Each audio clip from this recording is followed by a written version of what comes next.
एक म्हणून तर आता कुठल्याही प्रकारची स्मशानभूमी बांधलेली नाही।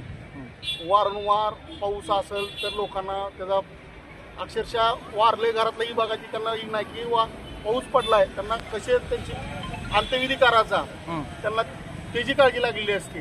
वारंवार प्रश्नाला मी 3 वर्ष झालं पत्रव्यवहार करतोय, आता कुठल्याही प्रकारची मला त्यांनी केलेली नाही। यापुढे आंदोलन कोणत्याही पद्धतीने होणार नाही। सरळ आमचं जे काय प्रेत असेल ते येऊन आम्ही या नगरपालिकेमध्ये जाणार आहोत। मग त्याला येथील स्थानिक शासन असेल किंवा प्रशासन असेल हेच फक्त जबाबदार राहणार आहे। आज जर तुम्ही पाहिलं झालं तर हे पावसाळ्याचे दिवस आहेत आणि त्यामुळं अंत्यविधी जो होतो तो उघड्यावर आम्हाला करावा लागतो। ही लाजिरवाणी गोष्ट या ठिकाणी या शासनासाठी प्रशासनासाठी आहे। आणि एकीकडे सरण रचलं जातं त्यावर मृतदेह ठेवला जातो तर वरून पावसाची धार चालू असते।